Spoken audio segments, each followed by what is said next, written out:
Some of the games we look at and reviews on the run are intended for a mature audience. Please pay attention to each game's ESRB rating.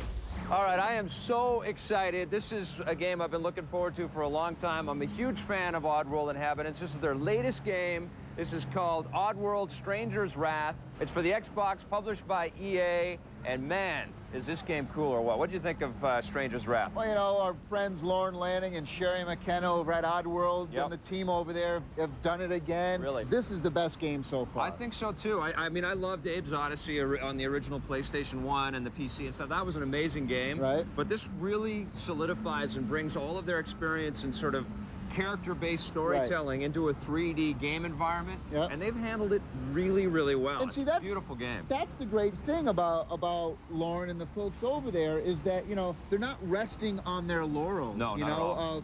You know, you get some of these games like, you know, the Resident Evil games and some of these other games, Metal Gear even, which uses the same stuff over and over again.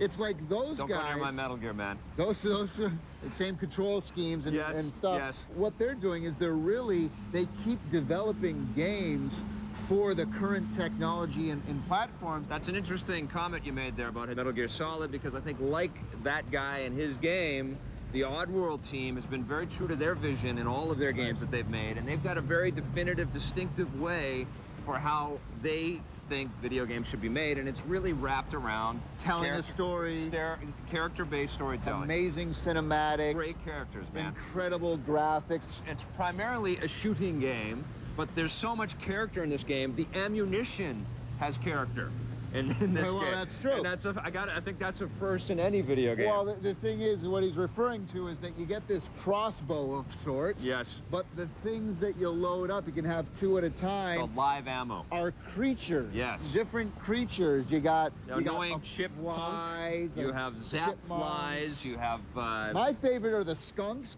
Been looking for skunk bombs. Those'll make them outlaws puke. Yeah, and I can bounty them while they're barfing. Now, the whole thing is that you're a bounty hunter in this, which is a completely new way of thinking in the Oddworld world. Yes. And you have to collect these guys, basically. And they're worth more alive than dead. Right. There's a lot of strategy, too, to the way that you use the live ammo, right? Because some of the bosses, you need to hit them with different things, and their life bar will go down. And the reason why you're trying to collect all this money and collect all this bounty is you want to have this operation to sort of help cure yourself. So you can kill them if you want, but if you capture them alive, you're going to get more ka-ching. You can do some pretty horrific things in this. It's like all the Odyssey, the Oddworld games. They all have a super, you know, gruesome, violent tinge to them, even though they're cartoony. But it's tongue-in-cheek. It is. Which is acceptable. It is very fun, and all the quips that the characters have are fantastic. I love the townsfolk that starts off in the early game. They're like little chicken people, and you walk in and they're all squawking at you. Right. And if you start beating them up, they'll all run into their homes. I'd come out there and beat dad myself, but I got a back pain. I love it a lot. I like the humor, the storytelling, the presentation. Could have used some online. It's such a beautiful world. It's the same kind of complaint we had for Metroid Prime originally. It's like you build this amazing environment. Metroid's a first person, though. I know, but this would have been cool to travel around and shoot at each other with chipmunks and stuff like that. I'm going to give it a 9.5 out of 10. Wow, I'm giving it an 8.5. On the positive side, as you can tell, the graphics for this game are insane. The music and audio and sound effects are also fantastic. The collection of live ammunition is not only hilarious, it contributes to very clever gameplay. But I think my favorite part about this game is that Oddworld has created such a beautifully rendered, fully realized world to explore. On the negative side, it might have been nice to see some multiplayer or online action in there.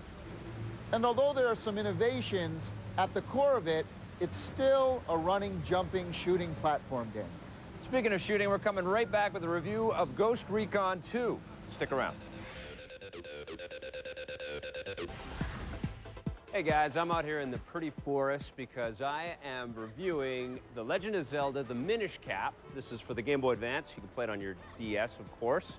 You're playing a Link-like character, which is very reminiscent of the Link that we saw in the Wind Waker game. They also apply a lot of the audio effects and stuff that we heard on the GameCube version of Zelda. What's different about this game is that they mixed up the story a little bit. Now you're encountering these little tiny creatures called Picori, or as they like to be called, the Minish. He gets this hat that shrinks him down, and that's why it's called the Minish cap. There's puzzles that sort of incorporate both sizes of the character, and that's all very well handled.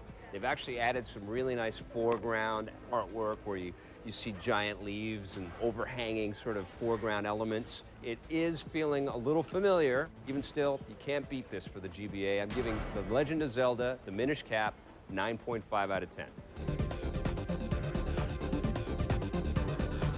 All right, we are back, and we're going to talk now about Ghost Recon 2. This one's from Ubisoft. We looked at it on the Xbox, but also the PlayStation 2. And this review's a little bit different because, although it has the same name, these are actually two different games. Yes. Each of these Ghost Recon 2, so they'll get two different scores. Yeah, well, you know, the Xbox version is definitely the better version. Oh, no question. You know, PlayStation 2 really looks like outdated graphics visually. I mean, some of the soldiers look pretty cool, and the detail on their uniforms and things like but that. All the the gadgets environments that they are have. terrible. The environments aren't that great looking. Oh, I got to be honest with you though, but Lots for me, of invisible walls in the PlayStation 2. Well, even the Xbox version to me didn't look that great as compared to other stuff. No, I thought the Xbox version of Ghost Recon didn't look 2 as good as Rainbow Six. I thought it did. I thought it looked a little bit cooler because it is a more of an expansive kind of world to explore. The biggest problem I had with the Ghost Recon series, Ghost Recon 2, both of them, is that you have to pretty much do exactly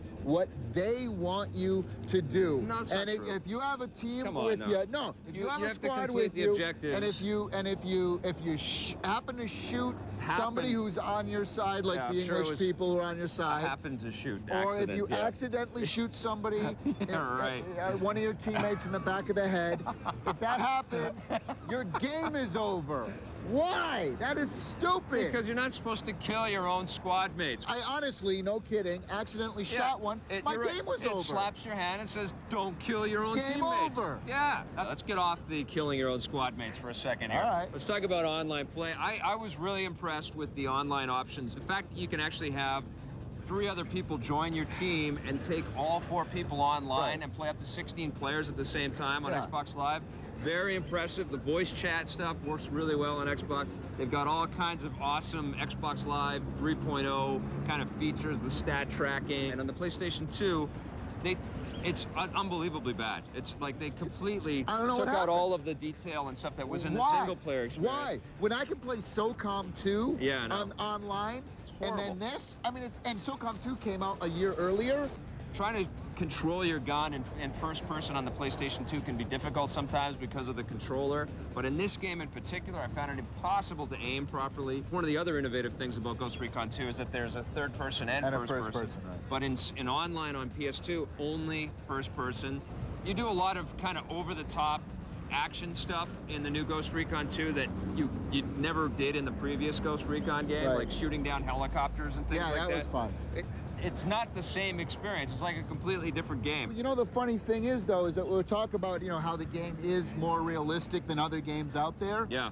But there's no blood. It's a teen-rated game. And that's right. But if you're gonna, I can't believe that this got a teen-rated. I'm gonna give it an 8.5. I'm giving it a 7.5. What are you gonna give Ghost Recon 2 on the PS2? I'm giving it a 5. I'm gonna give it a 5 as well. On the positive side, both versions of the game offer some pretty cool squad-based combat. The online functions of the Xbox version are fantastic. The dialogue and storytelling and ambiance in both games is actually very impressive. And Ubisoft's made their deep, tactical, squad-based shooter a lot more accessible. On the negative side, I absolutely hate the fact that if you accidentally kill somebody on your side, your game ends. The game gives you a very realistic atmosphere, yet there's no blood. And the graphics in online for the PS2 version really blow. Don't go away, we're coming back with a review of Baten Kaitos. It's a new RPG for the GameCube. I'll go grab my pillow. No respect. Seriously. If you guys are fans of rally racing games and you also like arcade racers like Burnout 3, you might want to take a look at Shox, which came out from EA Sports Big for the PlayStation 2. This one wasn't super popular, but it was a very cool looking rally racing game. Very arcadey, but you still got some damage modeling on the cars. and you had some amazing special effects in there. What you do is you're racing around, you get 3 laps per race, and you're trying to activate these shock laps as you're going through, and you're trying to get up to the gold standard. And lots of really cool, detailed, modeled artwork on all the vehicles. The environments are beautiful, especially the snowy levels, but you're racing around in mud, and you're getting really dirty. You know, there's lots and lots of gunk and dirt in this game. It's a beautiful racer, lots of high-speed action. Definitely check it out if you like rally racing, or you like those arcade racers like Burnout. There's also some multiplayer for up to 4 players. This is a very cool game, guys. You gotta go check it out. It's called Shox from the EA Sports Big.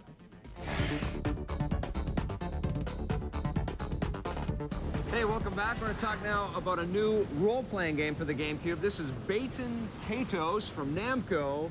It's for the Cube. What'd you think of this role-playing game? Now, see, I'm not even going to mention the name of this game on the show, Baten Kaitos. I tried to mumble it a little bit. Because if you're pronouncing it wrong, Yeah. all the RPG fanboys can like make fun of you. I know, and they it's will. not Baten Kaitos, it's Baten Kaitos. I know. And they'll all freak out. I know. But actually, you know what they should have called this game is Baten Switch. Why is that? Because this is what happened when I put this game in. I was looking at the screenshots of this game before it came out, and I was looking at these beautiful, colorful Candyland Right. graphics. I'm like, wow, this is great. You get the they're box They're in. pictures of the rendered cinemas from the game. I look in the back of the box and I It's the see old all these trick. great things, and I got bait and switched. I know. was expecting this to look more like Crystal Chronicles Right. on the GameCube. Yes. Because, you know, the GameCube has all these wonderful bright colors, and instead Well, it's colorful. I get But you're this. right, and I think one of the big problems that they've done too with the way that they've done the art and the animation in the game is sometimes the camera's so far pulled back off of the main character that you don't know exactly where you're supposed to run to, and the little sort of mazes that you have to get your character through are a little bit more confusing than they should be. Right. Well, let's talk a little bit about this game, because it does offer a few things that are a little bit different from other role-playing games. The first thing that it does, it breaks the fourth wall a little bit. You're actually playing like a guardian angel for the character, and he actually talks to you, and you're trying to bond with the character as you work your way through the story. My problem, though, with the way he talks to you Yeah. is that the voiceovers in this game are so bad. It sounds like he's in an astronaut helmet. Well, it's Like he because sounds like he's talking in a tin can I know, all the it's time. coming, you're supposed to represent it coming through this weird plane of reality. Yeah, and that's it's- wrong. Put a nice, you know, delay or eerie Well, kind of I gotta space say- thing. Not sounding like he's coming from a spacesuit. Would you rather have no voiceovers and just read text all the time, or really crappy ones? I think no voiceovers. Yeah, I'm thinking that too. The other innovative thing that this game does is it uses a card-based combat system. If I wanted to play a Hold card-based on. game, And all of the sort of interactions that you have with the Yes. different people and different characters and stuff, you have to bring a lot of things to people. You're always going on these little quests. Yes.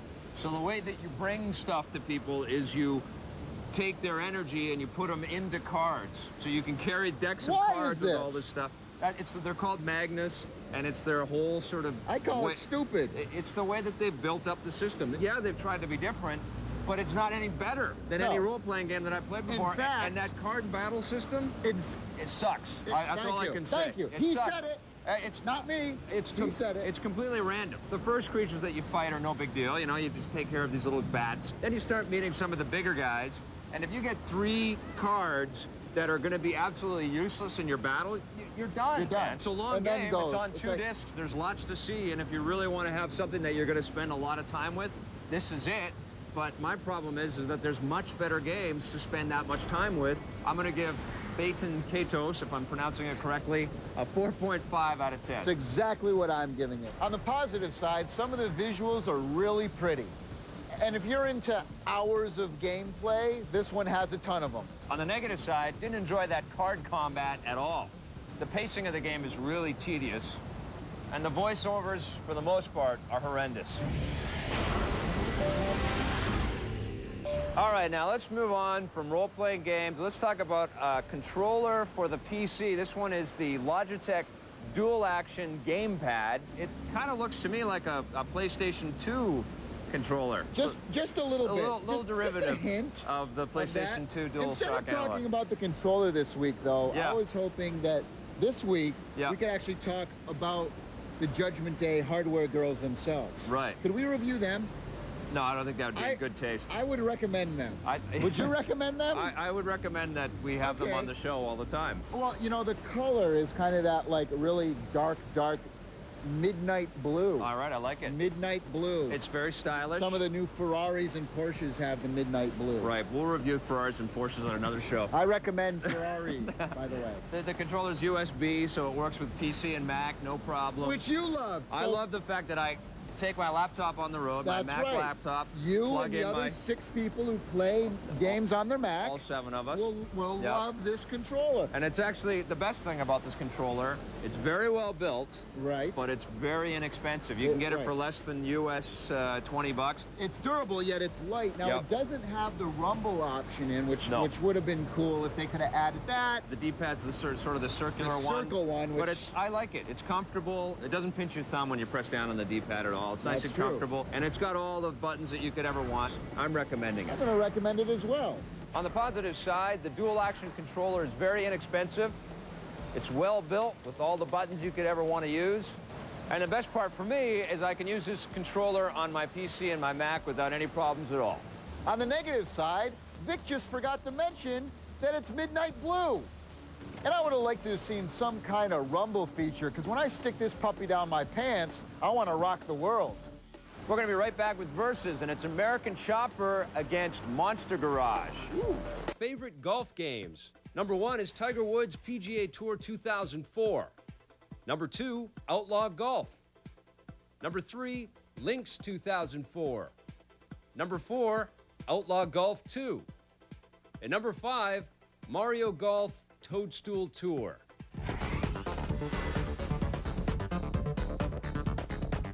All right, today on Versus, we have the battle of the Discovery TV show, hit TV shows. This is Monster Garage versus American Chopper. So what do you think of these two games visually? Well, you know, there isn't really many visuals in Monster Garage. I mean, there's lots Well, there's the garage. There's the garage. Yes. And then when you complete your car, then you have to do your little task. But for the most part, you're really kind of stuck in the garage. Stuck in the garage. You can watch the videos on what you're supposed to do. So I mean, it's hard to really comment on the graphics because there really just isn't pictures much of them. Of the little characters that are supposed to be in the garage, but they don't show them. On the other hand, American Chopper has some issues.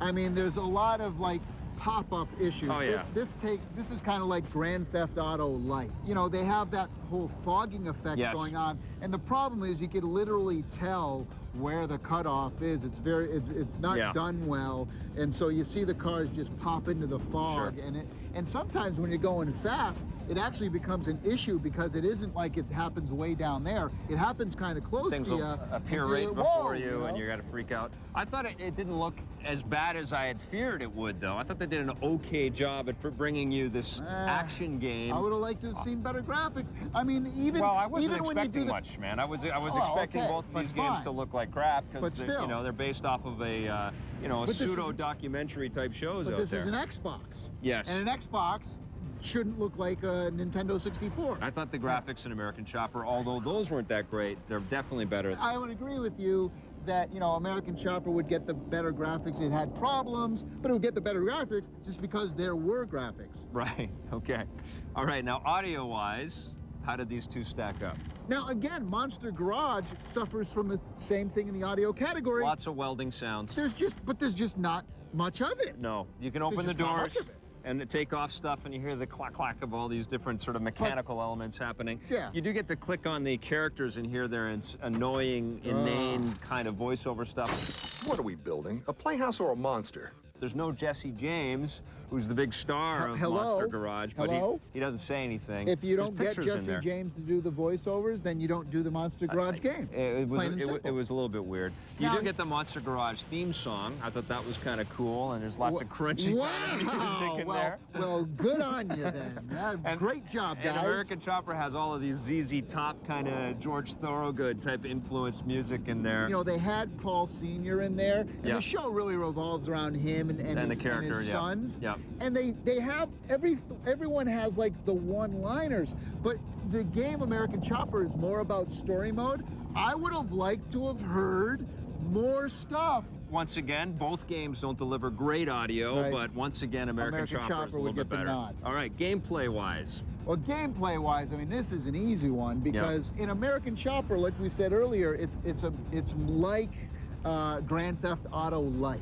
Yes. You know, it's kind of got a little Crazy Taxi in there and some other games. Well, the Road Rash analogy, I think, fits too, because there's two different ways to play the game. You have the run around town and collect stuff and bring it back to the shop and build the bikes and try new bikes out. And then there's also the open road mode, where you'll actually get attacked by enemy bikers and you have to knock them into traffic or knock them off their bikes. Now, the way you play Monster Garage, though, on the other hand, this was a bore fest. I mean, this was all about, like, you know, you have a checklist and there's menus, and it's like, here's what you do. You take your cursor, oh, do you want to remove the door? Right. And you say, okay, you remove the door. And then you had to take the drill on screen, and there were 2 screws, and you had to pick it up and zip.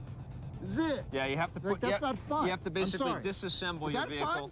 You know what? It does get a little bit addictive as you going into the game, because at the beginning you get the checklist and it tells you exactly what parts you have to buy. And How is that interactive? Well, it's kind of cool to see this thing being built. Here's a checklist but of listen, exactly what we want you to do. But that's now only do it. that's only at the beginning of the game. The What am I, in school? the checklist gets smaller and smaller, and it doesn't give you all the details. And suddenly you have to kind of memorize and sort of, you know, picture in your head where the parts are supposed to go. You know what it was? It had that really boring element of mist. Right.